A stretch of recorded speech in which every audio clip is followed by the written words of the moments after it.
Human project, we explore what curiosity looks like when it's sustained not for a phase, not for a season, but across a lifetime. Hi, I'm Shruti, and today's episode takes us into the world of quizzing, a pursuit built on memory, reading, judgment, temperament, and an almost unreasonable commitment to knowing things well. My guests are Ravi Mundoli and J Krishnamurthi. Ravi is an alumnus of IIT Madras and the University of Massachusetts Amherst. After working in technology roles in Boston and Hyderabad, he went on to co-found Nadhi Infotech, an IIT Madras incubated startup that was acquired in 2021 by Bentley Systems. Alongside this professional journey, Ravi has been part of the quizzing circuit since his undergraduate years, competing at national stages including winning the landmark quiz finals and later becoming a quizmaster himself. He has conducted quizzes for the Quiz Foundation of India in Chennai, K-Circle in Hyderabad, the Nihilant Inter-IIT IIM Science Quiz, the Rotary Club of Chennai Galaxy Science Quiz, and the Mangalyan Quiz in Qatar. Joining him is J. Krishnamurthi, educated at Osmania University, the University of Maryland, and ISB Hyderabad. His career has spanned engineering research in the United States, consulting, startups, and leadership roles at Google India. In parallel, he has been quizzing for over 2 decades, reaching the semi-finals of the BBC Mastermind in 2002, the finals of BBC University Challenge in 2004, and finishing 2nd, 3rd, and 5th at the landmark Quiz Nationals finals across different years. He has also quizmastered around 150 quizzes across campuses, clubs, and television, including hosting the K-Circle Sakshi TV School Quiz series. Both Ravi and JK are also people I am fortunate to have across a phone call when I have a question, the kind that needs time, context, and perspective rather than a quick answer. This conversation uses quizzing as a starting point to talk about failure and success, facts and truth, belief and doubt, and how one continues to seek clarity in a world saturated with information and opinion. Ravi, JK, welcome to the Curious Human Project. Hi Shruti, thanks for having us. Are you? Thanks for having me. I'll let JK speak for himself. I'm as thrilled to have you guys, and quizzing is a new topic for me as well, so I'm super excited to talk about it. To begin with both of you, and JK, maybe you can start. I wanted to ask, look, you guys have been quizzing for over 2 decades. What has this long relationship given you? My relationship with kiddo or my relationship with quizzing? Both. You got kiddo through the quizzing circles, so That's that true. is part of the answer. Yeah, I think there are quite a few quizzers like me who, I mean, our real window into the world is quizzing. So, I mean, there are quizzers who know a lot about the world and then they bring it to bear on a quiz. But there are quite a few quizzers like me who know everything. I mean, a large part of what they know because they quiz. So it means a hell of a lot to me. Right. And Ravi? Yeah, I mean, so to me, it almost seems like, there's been, I don't know if it's two halves, but there's been two parts to how this has evolved. What JK says is true. There was definitely a period, there's probably still is a period, which is probably still going on now, which is that, you sort of get a sense of what's going on in the world, what's happening, what's interesting, or what has even happened in the past through quizzing. It used to be, at least I find that it used to be that the ability to absorb and learn was a lot more when you were younger. Now, I'd say, it's a little bit fossilized, like when I started out, I think a lot of things that I would read or, listen to or follow came out of quizzing. Now, I think not so much. I mean, it's just, there's only so much that the mind can do, I think, beyond a point. and it's more now of the you bring what you have to the table and give it a shot more than anything else. Just to begin this conversation on quizzing, let's take our listeners into the world of quizzing. So if you could give me the lay of the land, like if I'm really new to quizzing, I haven't really followed it. What do I know? What should I know about the Indian quizzing? Landscape in terms of the clubs that I could join, the shows that I could follow, or what are the different competitions that happen? Because I come from the sports background, and so if somebody asks me, hey, I want to be a sportsman, how does this journey evolve? I'm going to simply say that, hey, once you start competing, there is a district level, a division level, there is then state level, national level, international camp, etc. It's a bit of a journey. So if you could give us a lay of the land for quizzing. Who wants to do this? Do you want to go? Okay, yeah, I can give it a shot. Okay. I'll start with I'll start with the structure. Most major cities have at least one quiz club, right? So, and over the last, I would say, 20 years, there has been a kind of a loose structure where all these clubs have their own festivals and we go and participate.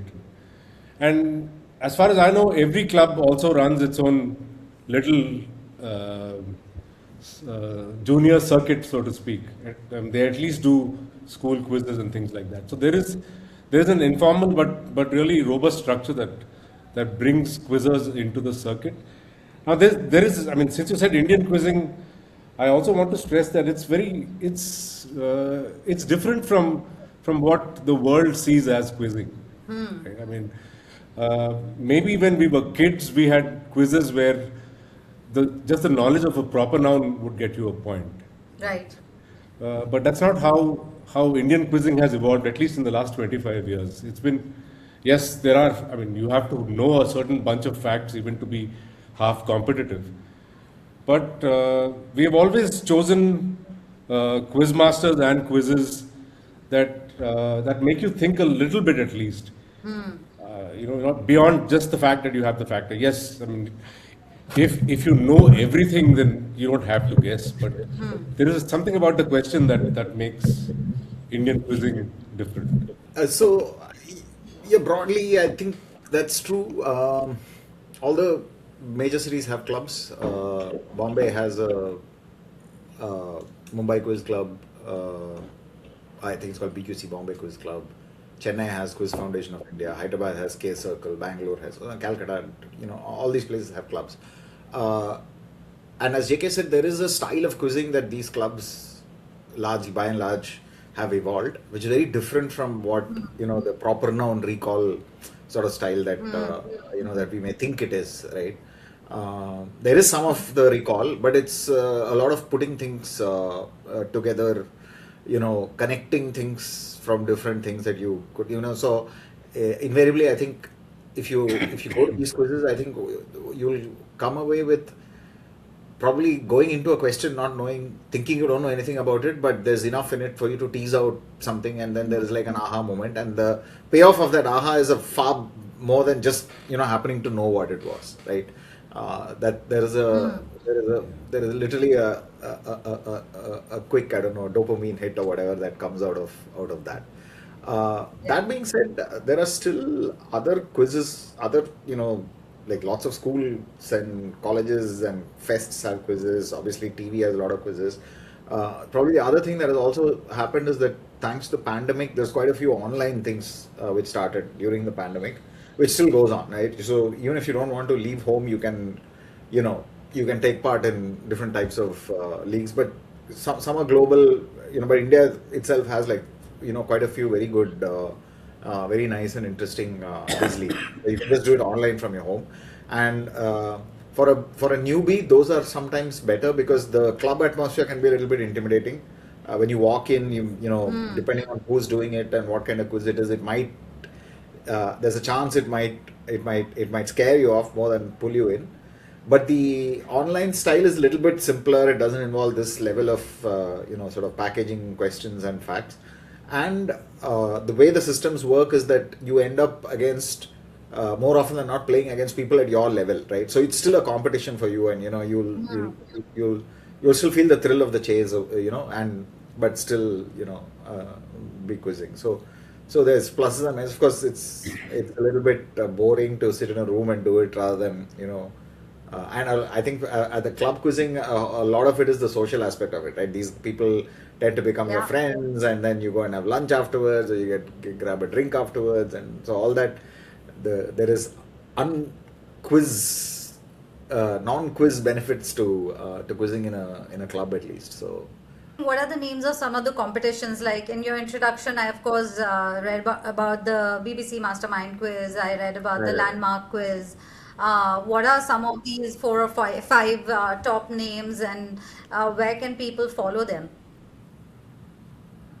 I think the top solo ranking quiz uh, for the last 20 years or so has been what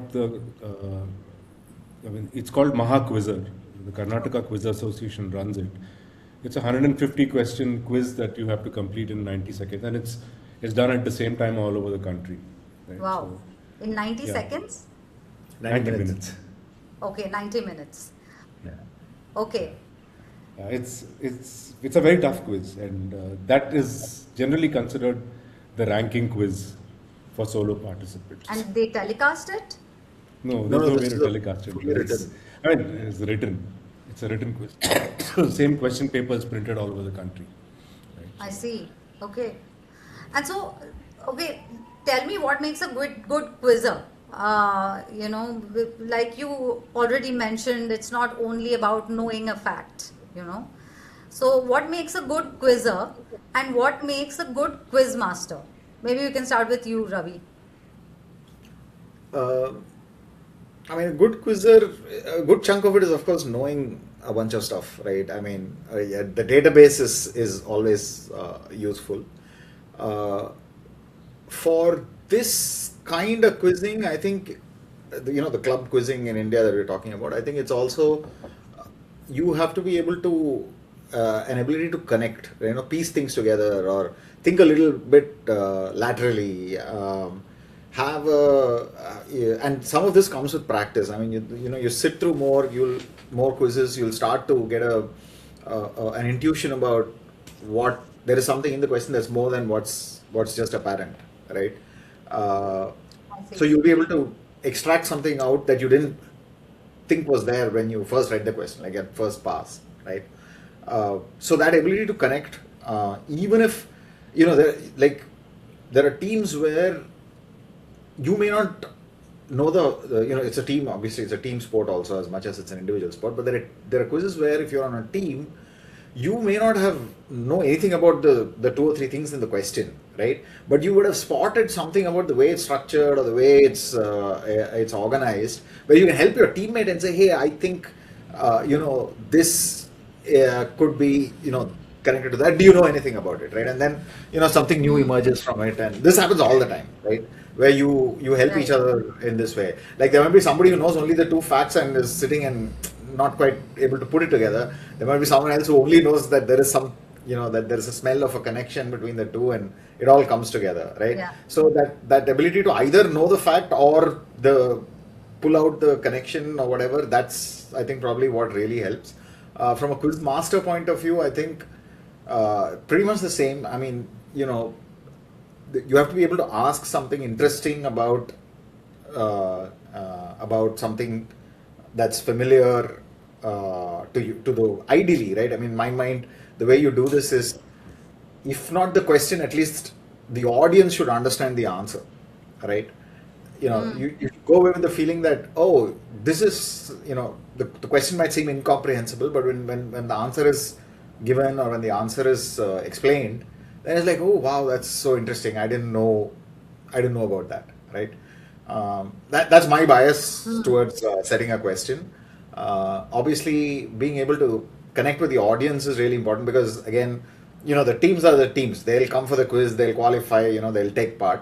But if you want to keep it is still ultimately a spectator sport, right? There has to be something in it for the people watching, in some sense, right? So it's important to Right. kind of structure it, bring that element of sport or competition out.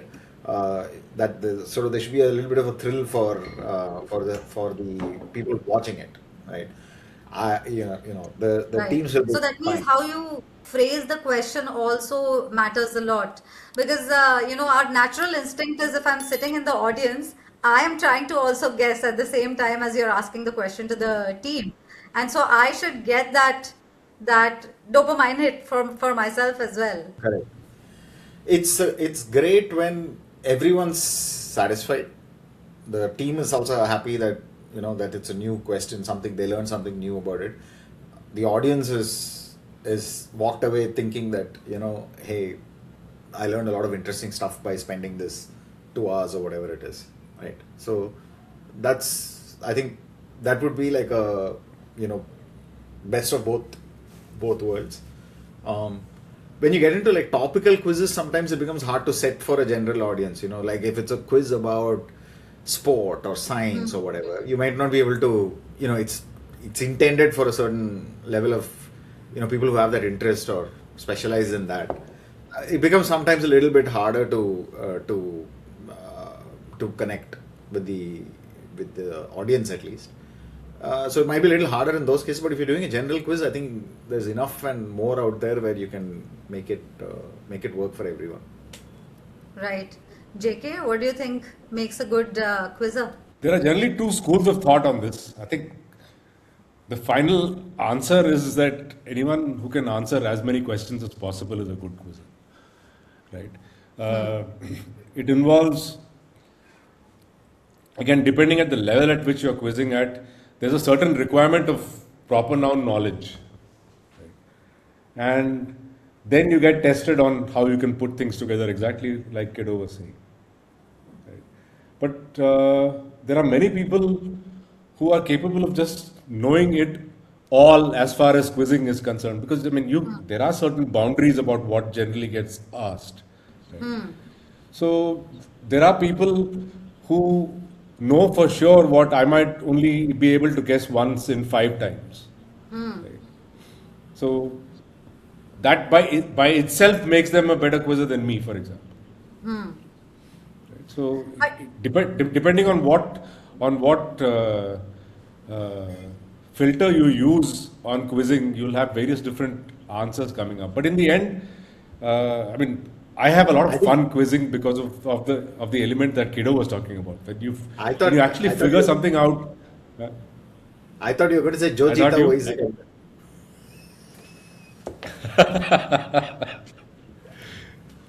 yeah. Yeah. right, figuring things out is the greatest, I think, kick at some point. Otherwise, it becomes quite mechanical in a sense. But I was also asking what makes a good quizzer in terms of the journey before the podium, before you actually Yeah. get to the quiz. Who are you before you enter a quiz?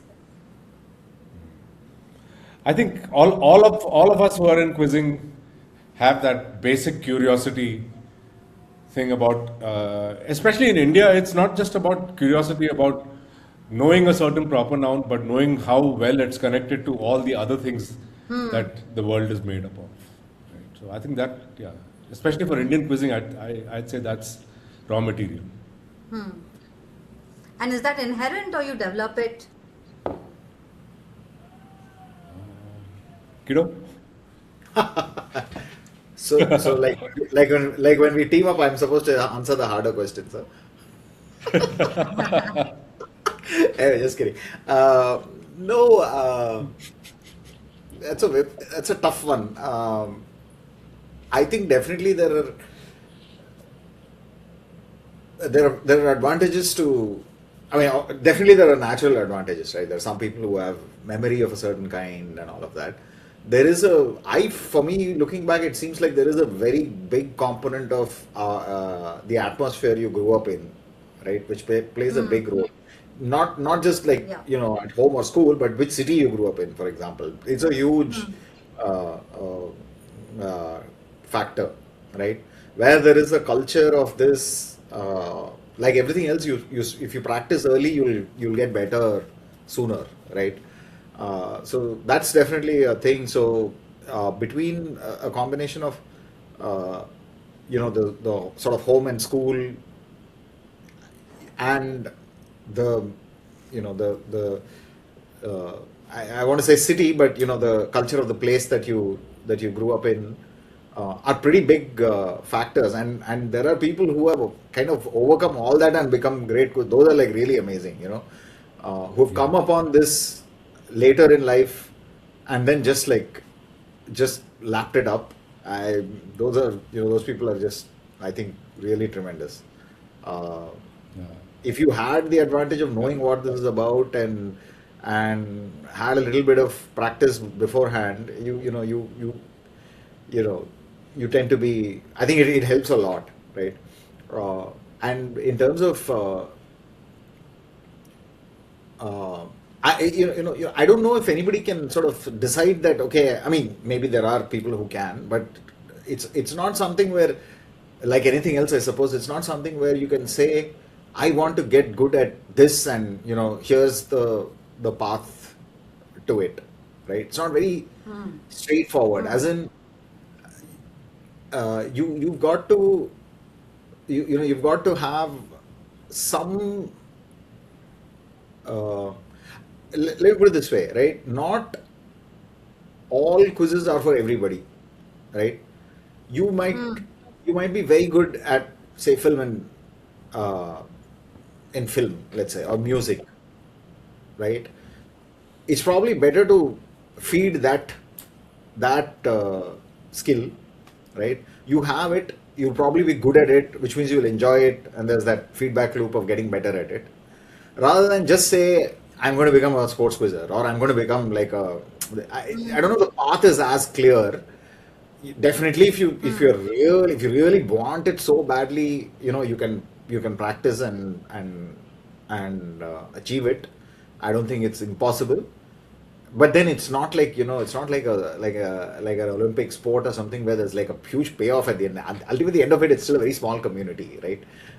And Right. we're talking about a few hundred people or yeah, maybe a few thousand people who are actually interested in it. Maybe it's, if you really have the enthusiasm to become the top in those thousand people, yes, go for it. But otherwise, I think do something as enjoyable and see how it goes, right? So if you're passionate, outside of quiz or whatever, if you really like XYZ, try to find places where you can hone that, I think. Yeah, and I agree with you. And Atinder said in our first episode as well. He said that the friendships he's found through the things that he enjoys doing, whether it's motorbike racing or skydiving, he finds to be much more meaningful than just when he was traveling, or the other ways that he has met people.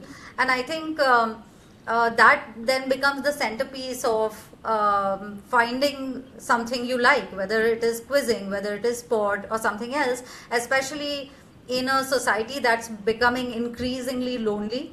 It's Yeah. becoming more and more difficult to meet people whose thought process or interests match yours, and to spend time meaningfully is becoming increasingly difficult. And so I think if even if somebody was not acquainted with quizzing, this then becomes a place where they can go and explore. Like you go and join, let's say, a salsa dance class, or Yeah. sport maybe sometimes is not for everybody, and which is why now we have a pickleball and a paddle, which is a slightly easier form of sport, which is now getting more and more people out of their seats. So that sport becomes more accessible to everybody. So quizzing then becomes one such thing that people can explore in their city. You can't discount the social value of it. I mean, I don't know. Both of us probably have just gained tremendously from far more than anything you got out of a quiz or this thing you gained out of the people you met. Far more. I mean, it's Absolutely. like ridiculous. Yeah. Yeah, on those lines are a few of my next inquiries, let's say. But before we get there, look, you guys have had successful careers with the benchmarks that we have in India. You've gone to institutions that are known for the quality of their education. You have had a chance to travel and work abroad, work at some of the best institutions. Traditionally, in India, we'd call that a successful life, a stable life. I want you guys to tell me a story about failure. You know, what is it that stayed with you? A story about failure. It could be quizzing. It could not, it could be outside quizzing. But something that has stayed with you, something that you are reminded of, or something that changed you. Wow. Who's going? JK, are you going? Or I mean, I can, for me, I think I have so many of these, I'm finding it tough to pick. Yeah, at quizzing we have failed often and failed hard, so it's very easy to to come up with quizzing failures. So I mean, for me, I think what I discovered even from college days, both at undergrad, grad school, and later, is that I'm a very bad interviewee, right? For job interviews, I'm talking about, right? Okay.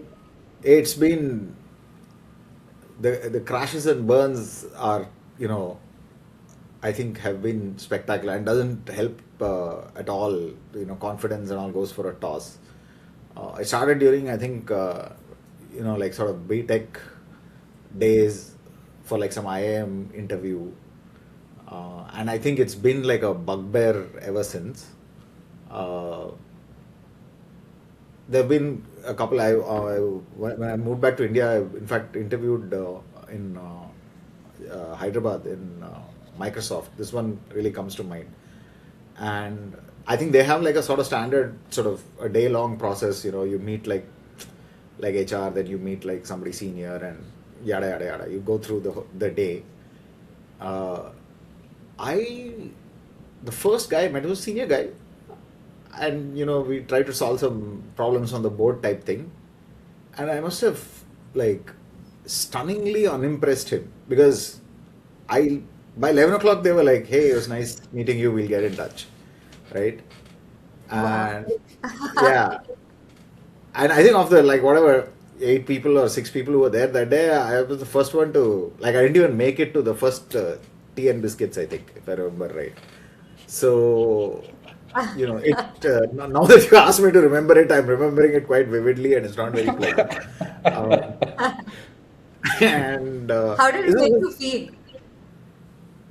I actually don't know if it actually I actually didn't it didn't register for me, I think, till I sort of got out and I was in the auto back to my cousin's place or whatever, and immediately I think what happens is that it brings back a chain of these. Oh, this is the time before, and this is the time before, and it's just very. I like now. It wouldn't bother so much. I mean, like 20 years ago, it was a big deal, right? Here you think that you've got, you worked for 4 years in the US and you should just walk into these places, right? And yeah, it wasn't easy on the ego at all. Well, bad luck to the people who interviewed is what I'd say, because they missed out on. I'd say they didn't know how to interview. See, this ego is a tricky And now beast. hopefully you don't have to interview as much. Yeah. Now, I sort of do this independent thing, so it's a little bit different.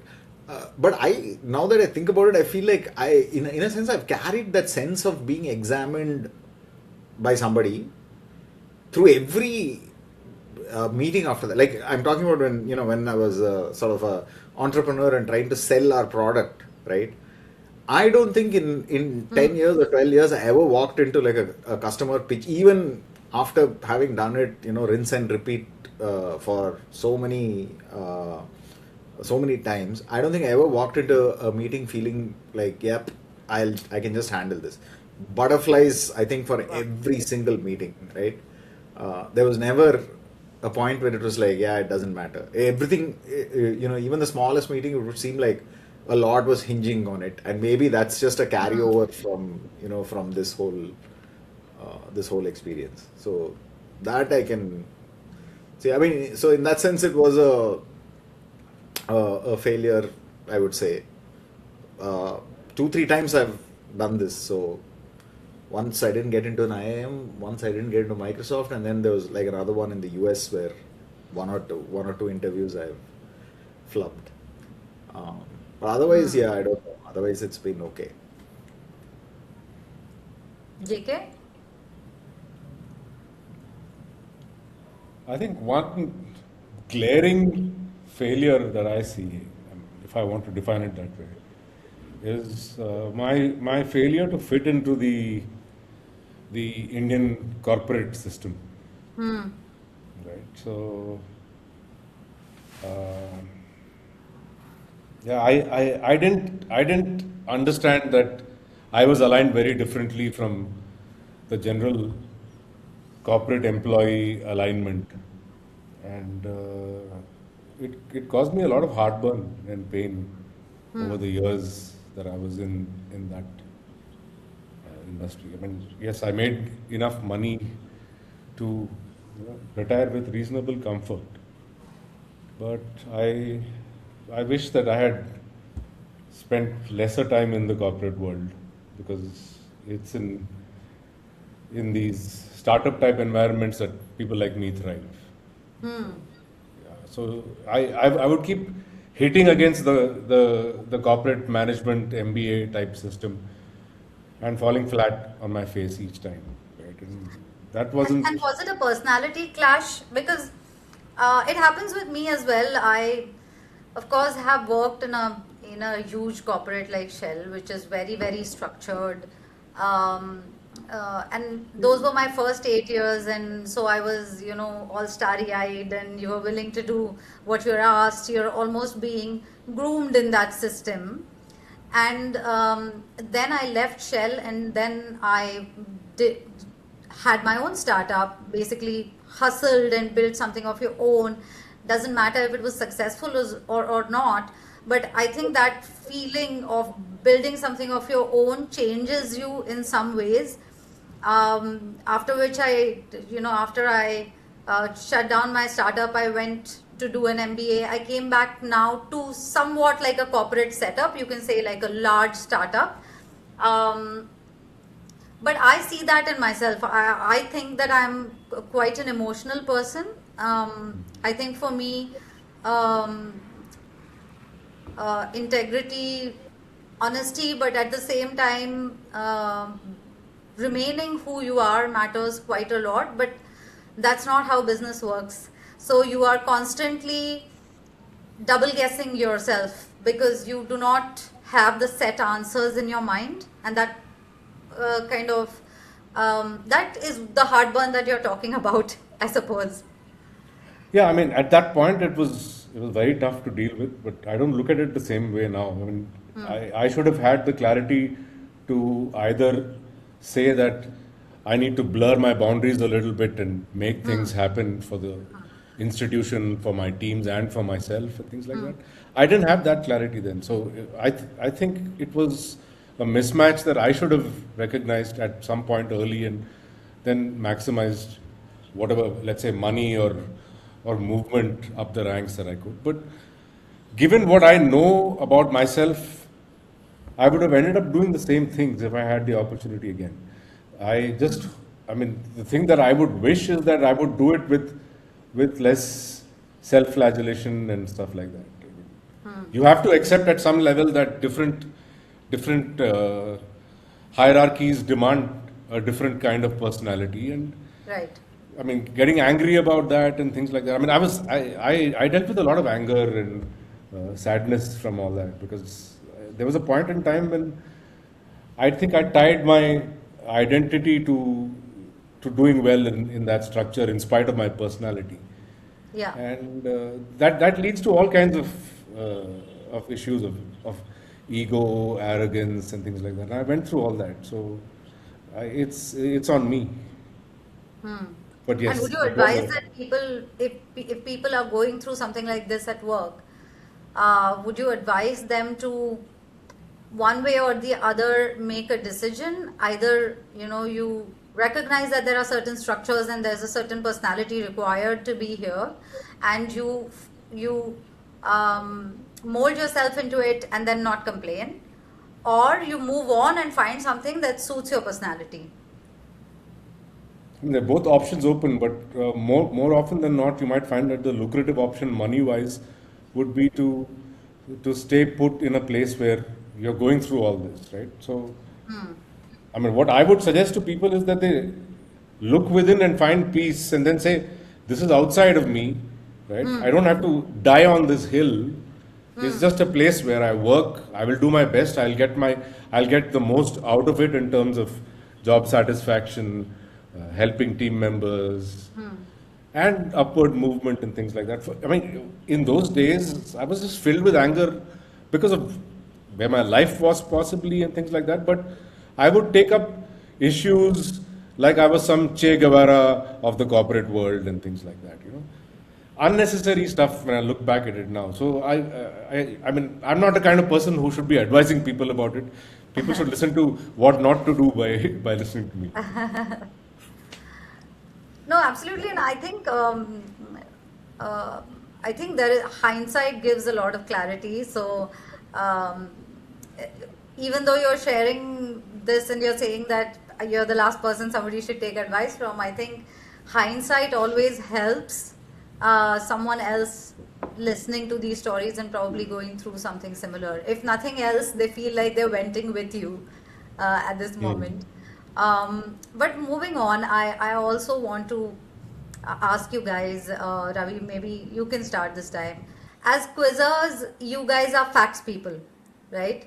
I want to ask you, is there a difference between a fact and the truth?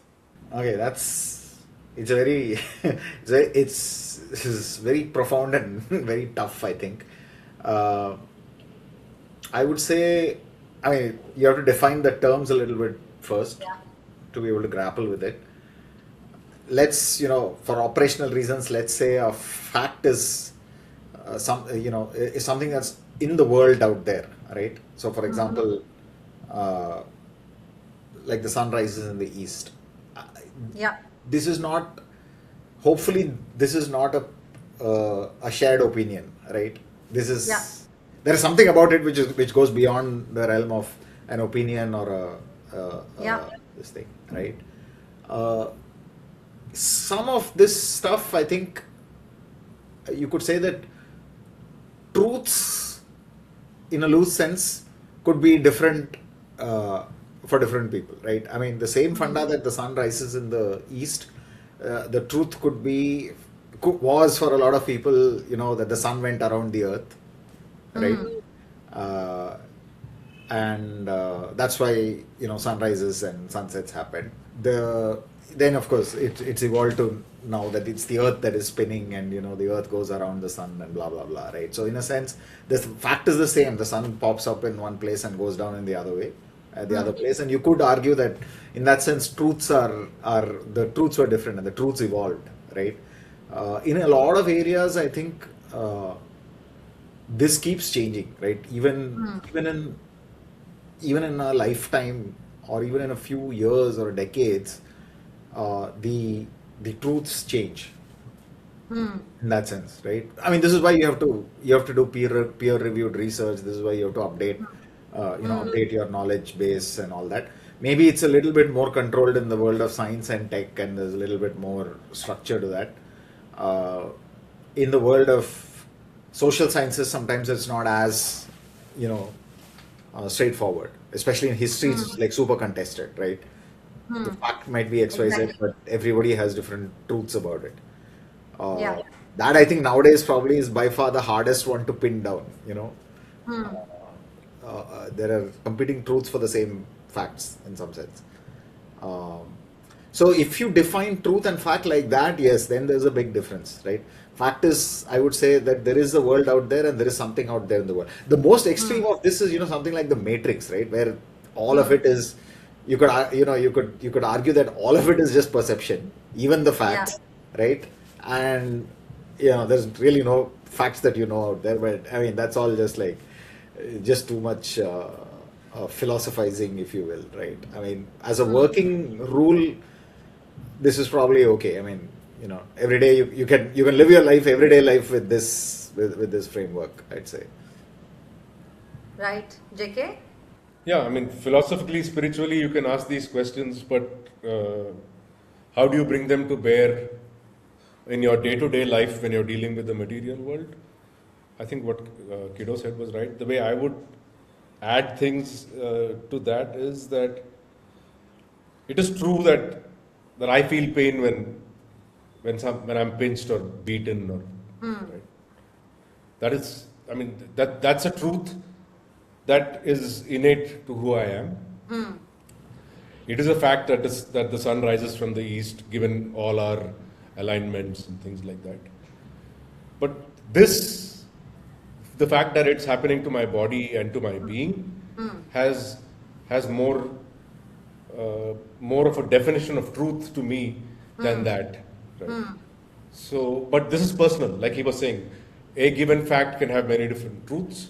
Right? And being able to hold your truth while not discounting other people's truths is how you navigate life, I'm guessing.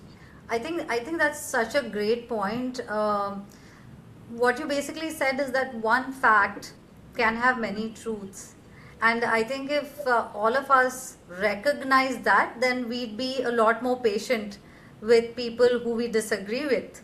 Because if I was to define fact and truth, it's on the same lines as you guys. But the way I would define it is that truth is an ever evolving thing.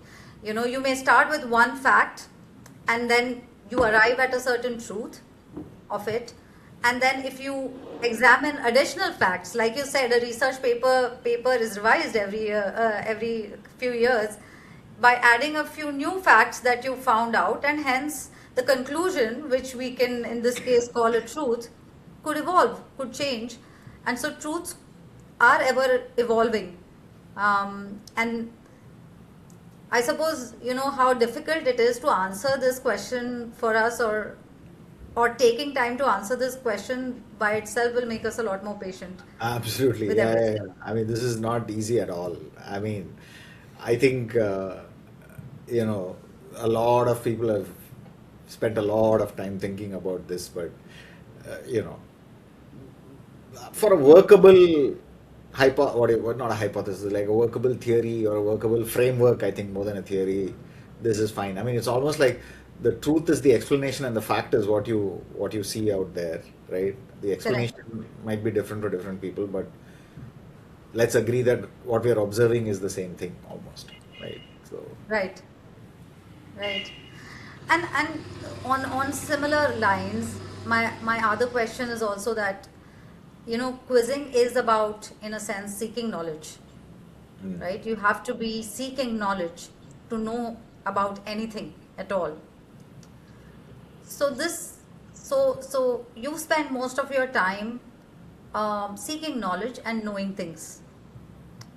What follows that? What follows knowing things? sometimes it is a little bit unfortunate that you can end up in a, it happens quite often, I would say, that it sometimes ends up being very surface level, right? This is probably one of the biggest accusations you can lay at the door of a quizzer, right? They don't know, maybe, I mean, like everybody, probably there's like one subject you really know well, that which you have studied or what you work in or whatever. For a lot of other stuff, it is very surface level, right? So, unfortunately or fortunately, what has happened, especially if you quiz a lot, is there is you read something or you see something, and there is a thread inside your mind which is quietly evaluating this for quizability, right? Oh, it's good and bad, right? I mean, in the sense it's a little bit, it can be a little obsessive where, you see like a throwaway painting in some scene in a movie and you're like, hey, what is that painting? Who painted? Why is it in that scene? That kind of a thing, Yeah. right? Yeah. Which, if you're just sitting and enjoying the movie, it won't bother you as much, right? There's some intense, scene going on, some dialogue is going on. You're worried about why have they put this, Picasso in the background or whatever it is, right? Yeah.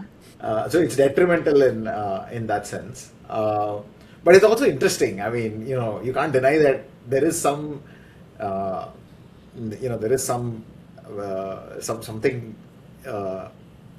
It grabs your attention over the fact that, hey, that's funny. Why would they make that choice, or why is that just a coincidence or whatever? The downside, like I said, is it means that sometimes you end up very surface level in a lot of things, a lot of areas. But hey, so what, right? I mean, a little bit of it. In terms of just the processing of information, I think this is what happens a lot, right? Where you're reading some news, something or the other, and there's this little other thread of thought that is filing things away sometimes, right? Do we sit and put it all together into some framework of thinking about the world? Not me for sure, right? I think my axioms are already what they are, and I don't think they change. This kind of thing changes it very much, but that does happen, right? So there are rabbit holes also. I must say that sometimes you'll like, I've spent weeks just going off into some tangent on the internet about something, right? Which I had no clue about, but was just so interesting because it came as like one of these flashes in some quiz or something else. So yeah. Quite a few things that Kiddo said. There's this thread running in the background that filters everything that you see and hear, saying, is this quizable? Is it interesting? Is it interesting as a question? Or the other thing that happens to me is, this seems interesting, will I forget it? Right? So there's all that going on at the same time. The worst is when you see something where it's interesting and you'll forget it, and it'll come in a quiz. Nowadays that happens a lot. You see something, oh my God, somebody's going to ask this and I won't remember.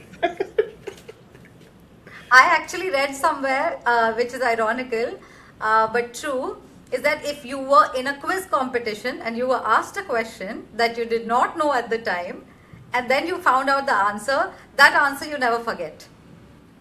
That's not true. I've gotten answers wrong time and again because my head is still anchored to the first answer I gave. This also happens, right? Where you've given a wrong answer in a previous quiz, and then something very close comes in another quiz, and then you have this impending doom where you don't remember the answer to the last quiz. You just feel like you're just going off the cliff, and you can't do anything about it. All you can say is the same wrong answer that you gave the last time. It's funny, and this is Pyasa and Kagas ke full time. Yeah. Oh, It's like an old. I can see how people can confuse those. But JK, continue. You were talking about quizability and plus.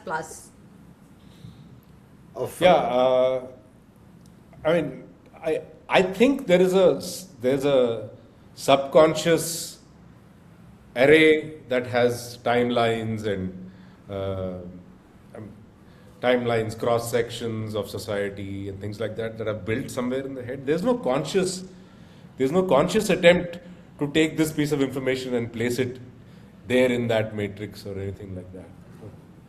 But no, I also wanted to ask you guys, let's talk about those quizzers a little bit who take quizzing with them in their life to be more than facts or more than sport and as a competition. I wanted to ask you if it causes despair knowing so much. And I'll give you like a mini example of myself. Maybe until like 4 or 5 years ago, I was not so much on Twitter. where there's a lot of discussion, where there's a lot of information flowing.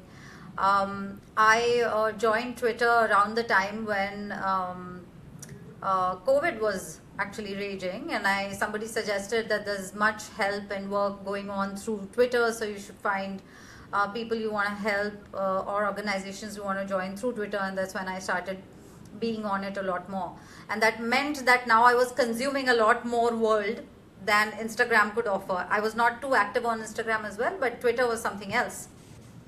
And the more I follow the news cycle, the more emotions I feel in terms of despair, in terms of helplessness.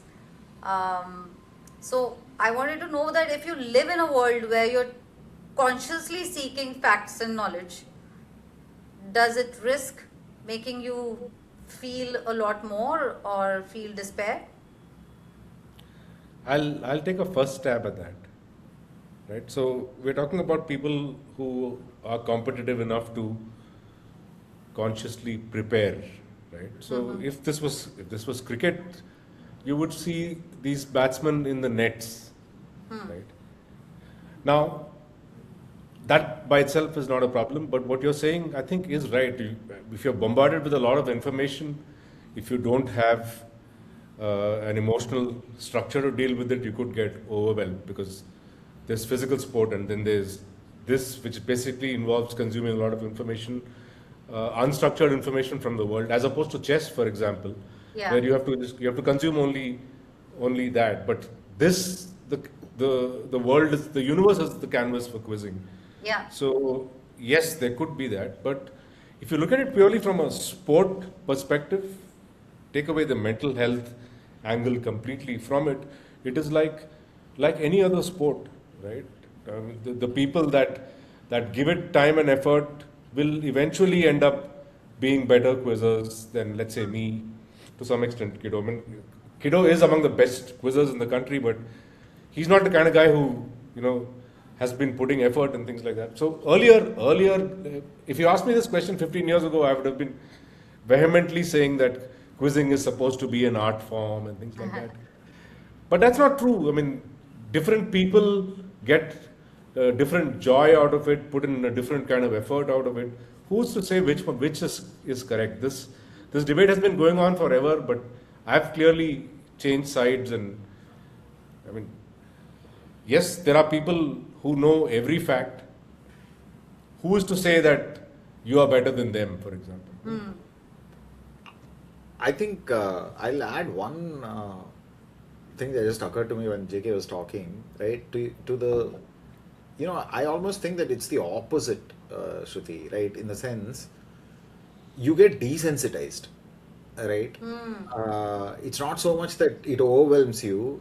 Like I think, seen this or felt this more often than not, where, you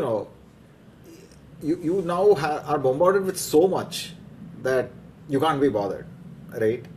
Right. Like,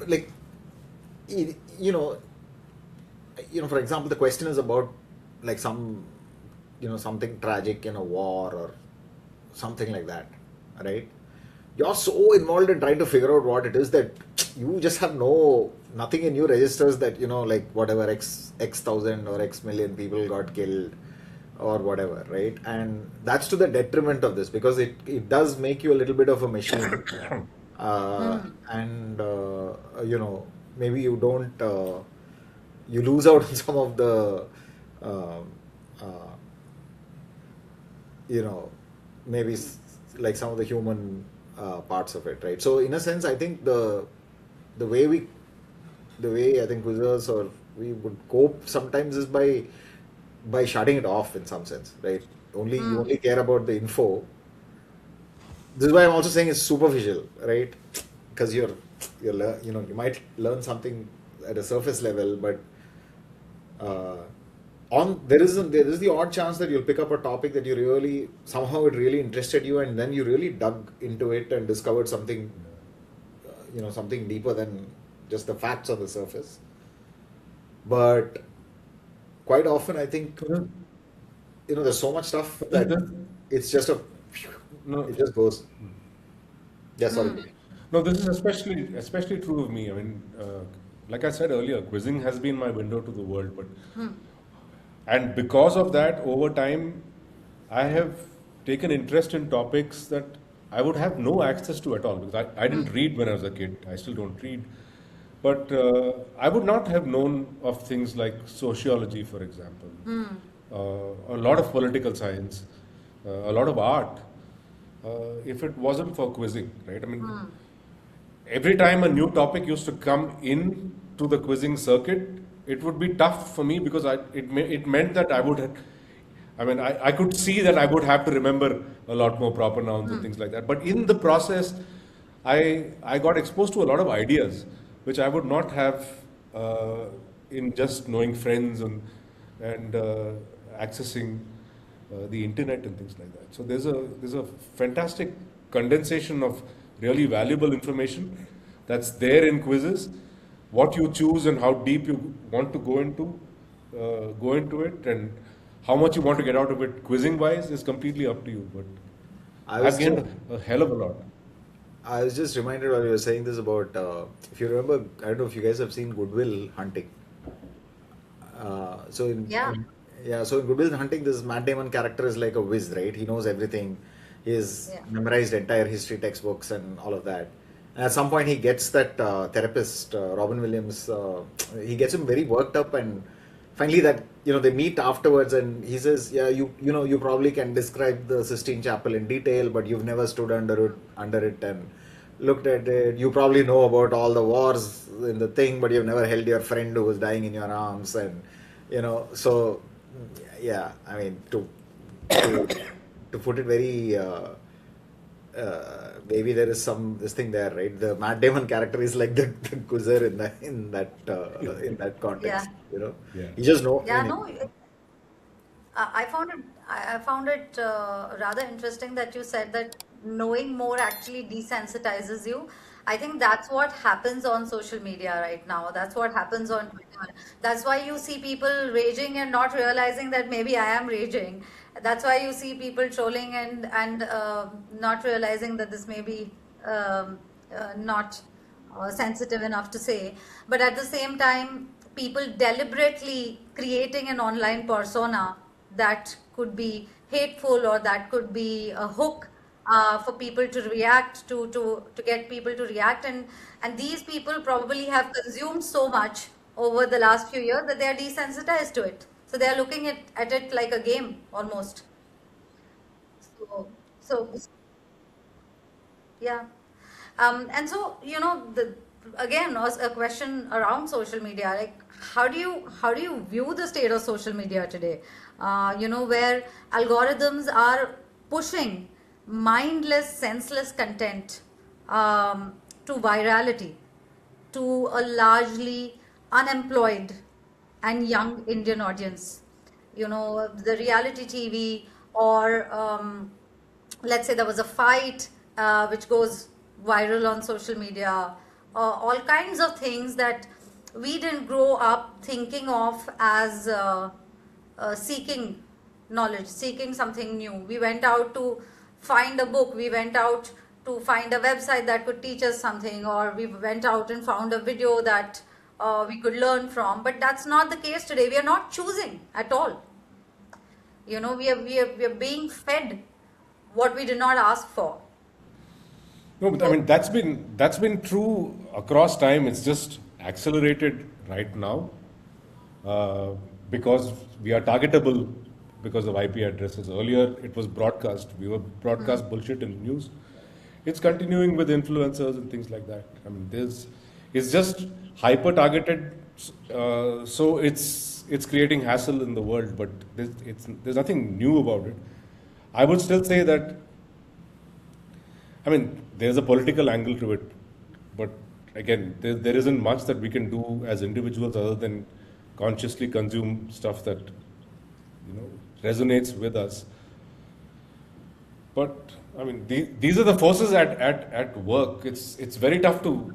I mean, I find it even tough to say that to judge whether somebody doing something is right or wrong. I still have the ability to move away from that. But it is true that a lot of hate messaging is consuming us. And I feel bad about this in spite of trying to be objective.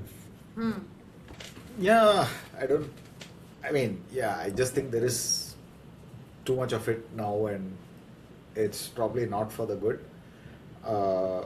In a funny way, just to bring it back to quizzing a little bit, this has also become a little bit of a topic in, when judging quizzes, right? Like, does the latest viral thing qualify as something that's worth asking about, right? And there's like equally, there's a school of thought which says no, this is all just ephemeral, it'll die out by next week and it won't be interesting. And there's people saying, well, but it is really something that has caught the eye of a lot. I mean, the reason it's viral is that there is the algorithm and all that, but also for what it's worth, it's found its way into popular consciousness, so it can be asked. And so now there are questions on how much of that can be there. Like for example, a rule of thumb should be that if you're asking a question, you should ask yourself, 50 years from now, will this still be interesting to ask in a quiz, right? Wow. Maybe that's a rule of thumb for filtering out what is this thing. I mean, there's one approach that's been suggested, right? It's the kiddo school of quiz mastering. Huh? It's not just an approach. It's the Absolutely. kiddo school. Yeah. No, for me, it's more like 1,000 years. Like, if it's not like a pyramid or a cathedral, like, what's the point, right?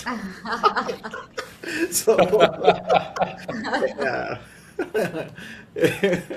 The other day we were talking about how quizzing timescales should be, like if the question is about the universe, you can say, very recently the pharaohs built the pyramids, or very recently the dinosaurs went extinct, on that time scale. This is very recent. In the world of social media, it's like a while back, yesterday morning, somebody posted, right? So there's a lot of relativistic thing there. But anyway, so I mean, there is, it is.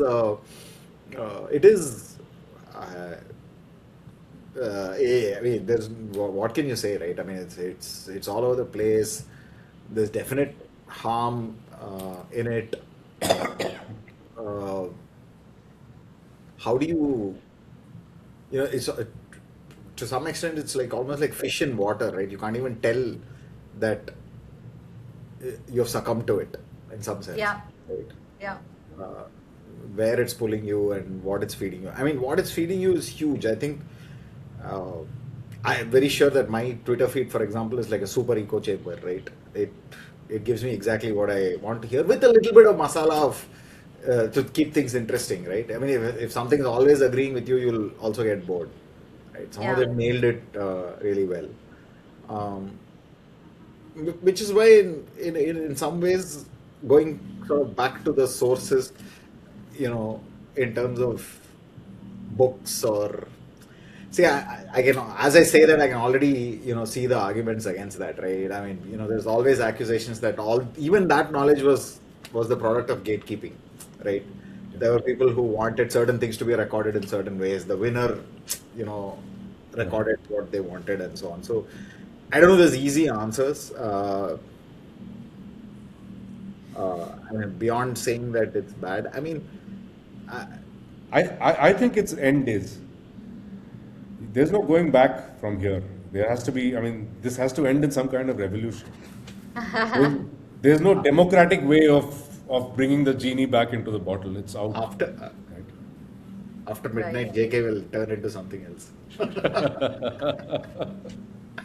Hey, but so what is your recommendation to younger folks today on looking for information? What is your recommendation for how people should seek facts or seek information in a very opinionated, loaded world? Because I think we are consuming a lot of opinion, but we don't know how to look for the fact, how to look for what lies underneath. Are you saying this from a quizzing perspective or in general? As people who are reading and noticing a lot of things of value, worth retaining, how would you advise people to use that skill that you have? I can. You want to go first? Yeah. Please. So one thing I would say is, which is useful to do, I think, is to cross check, right? Somehow you have to be aware that there's a lot of slop out there, especially now with this, Gen AI kind of Yeah. stuff. Uh, but a lot of times, I think some simple checking and cross-referencing will give you a lot, right? Uh, as you scroll past, if you see something and it really registers, it's worth spending that extra 3 minutes seeing who else is talking about it, where else is it coming from. Right. And admittedly, that is also shaky, right? I mean, that you could just be reading other reinforcing things. So you have to build a little bit of a thing to maybe sort of identify, if you can, what's credible and what's not. And if 7 out of 10 things that point to it fall in your credibility bracket, then yeah, you know that it has legs to stand on, right? Or if it's not like that, just think. I think in in the older, not older, I think like a few years back, the school history books, I remember seeing in somebody's history textbook, they actually, for a relatively young class, I think some 7th or 8th or something like that, they actually had a chapter on historiography, right? Not so much just mugging up some historical facts, but how historians arrive at the truths of history, right? Wow. So you can't, let's say you read some Al-Biruni said XYZ, right? In some book. You can't immediately go print that and say that was the case, right? You have to, if you can, you have to see who were his contemporaries, what might his motives have been. Like he was probably trying to flatter his own king. What were other people at that time writing about? Right. Try to little bit of, so if it's done right, you end up at least doing some checks and balances like this, and hopefully it passes. 10 other people have checked your work and commented on it or whatever, right? And this is how you build at least some sort of a structure. Even with all this, there can be problems, but you're reducing the risk. That's about it, right? So today, if you see something and it either seems too good to be true or seems very exciting or seems very this thing, it's worth spending 3 minutes trying to find out the surrounding stuff about it, so that I know that these things are designed to just make you quickly flick to the next one, Yeah. but I think that's time well invested. I think especially with things that have an emotional edge and tribalism and things like that, it's very good to keep an open mind at least to see what the other side is saying, right? Being absolutely sure about a standpoint that was given to you by your parents or your friends is generally not a good idea. There are possibly different ways of getting enough distance from an issue and saying that there are different viewpoints, but I still hold on to mine as opposed to mine is the only viewpoint. Yeah. I don't know how that can be pushed en masse, but that seems like the only little thing that we can do. Saying, Right. if you know that there are other viewpoints that have some degree of validity, the amount of anger and क्या बोलते हैं, zeal that you have for your viewpoint also reduces. It's worth it. In a strange way, maybe this Gen AI stuff will actually help in a weird way, right? Which is, previously, before this thing was there, somebody posts a video or a fact or whatever, it would seem like the truth, right? This really happened or whatever. Now there is so much fake out there that, hopefully, like, you're thinking that, and you know that people are, you know that you can make a fake sort of, I don't know, Ashoka dancing at Machu Picchu type video if you want, right? Very simply, right? With a few clicks and prompts. Maybe, everybody just gives up on all of it, right? And says, none of this can be trusted, and then maybe, Maybe that's the silver bullet. Yeah, that's why the silver AI bullet, exists. right? You can't To trust make you anything. question. Yeah, Ashoka dancing in Machu Picchu singing Kilimanjaro. correct. So But that's true. I think this whole concept of truth and all might just go away. Right. Hey, we're coming to the end. I have a couple of questions for you. Something I asked Atinder as well, and it is that what is a long-held belief you have changed your mind about? JK, you want to go first? There are many long-held beliefs that I've changed my mind One, maybe. about. That I mean, each of us deserves to be important to ourselves, but that doesn't make us better than others. So Hmm. that that makes life much easier to live. And this has come from various different learnings. See, I don't know if it's so much a belief as much as a system of thinking about people, or not a system of thinking about people. Uh, I probably used to be a lot more black and white Hmm. in seeing people, especially I think when I was doing the whole company owned startup thing, Hmm. right? Maybe it changed, it changed over the course of probably the last 8-10 years. I mean, it's not, I can't say that there was like a light bulb moment. Assumptions about people as what do you call uh, units of they work for you, they whatever, like as very sort of utility in Hmm. a sense, have probably changed. Hmm. uh, what did Atinder say? I'm wondering. I don't remember what he said. I'm curious now about what he said.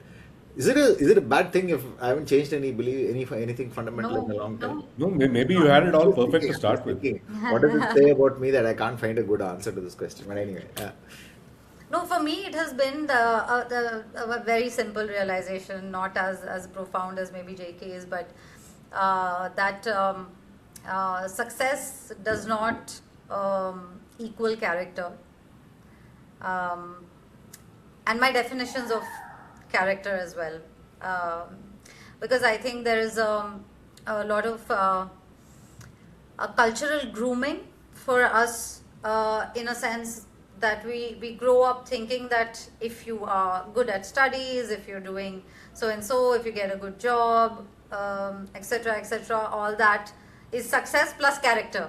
ये studious भी है, ये इसको अच्छा job भी मिल गया, ये focus करती है, जो भी है, but that kind of makes you grow up assuming that success is equal to character, and then you get out in the big bad world and There's, look at what's there's, happening now with the Epstein files. there's um, another variable, by the way.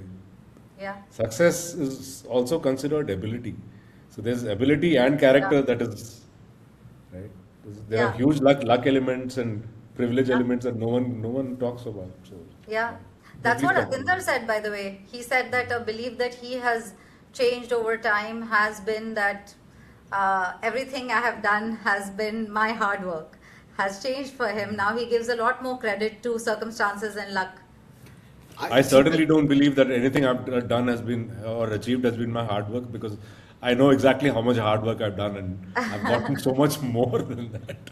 I mean, that's probably also something. I mean, thanks Satinder for the cheat code, but that's probably also something that I could say I changed about, but I changed fairly early, right? Like 30 years ago, right? So Hmm. I held it for probably, I think there was a period when I read Atlas Shrugged, and and something like that, right? Like 4 years or 5 years, right?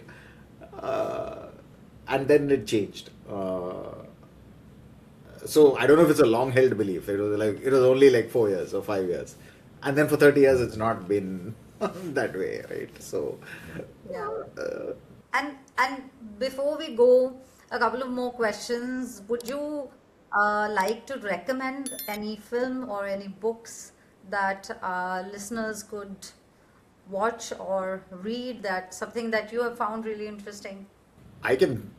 I keep recommending this book to. I mean, it's a little bit boring and technical, but after a long time, I think I actually read a book like sort of cover to cover. There's a book called Why Machines Learn.